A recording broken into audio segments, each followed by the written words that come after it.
वरिष्ठ कांग्रेस नेता तथा मध्य प्रदेश पूर्वतन मुख्यमंत्री दिग्विजय सिंह प्रधानमंत्री मोदींकर एक फोटो शेयर करिसेंती, जहाँ राजनैतिक महल में आलोड़न सृष्टि करिछि।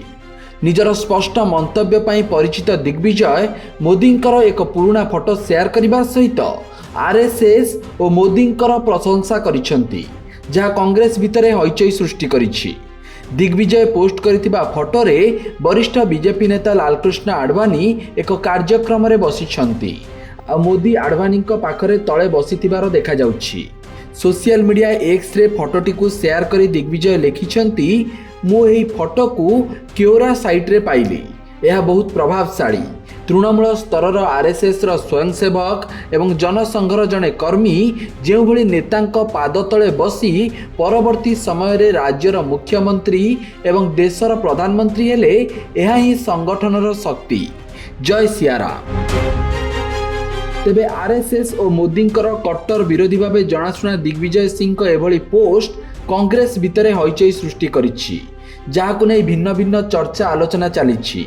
तेबे दिग्विजय सिंह शेयर करथिबा फोटोटी 1990 दशकर बोली कुआजाउछि जे फोटोटी 1996 मसीह गुजरातर पूर्वतन मुख्यमंत्री शंकर सिंह बघेलांक शपथ ग्रहण समारोह समय उठा जाइतिला, जेउथिरे सेतेबेळर वरिष्ठ बीजेपी नेता माने जोग देइतिले।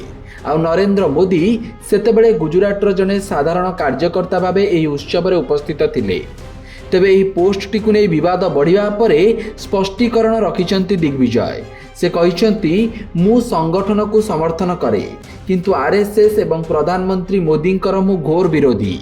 यही पोस्ट रे मु संगठनर प्रशंसा करिछि किंतु मु आरएसएस प्रधानमंत्री मोदी एवं सेमानंक नीतिर घोर विरोधी थिली अछि एवं आगो को मध्य रहिबी। Bureau report, Satyapath news.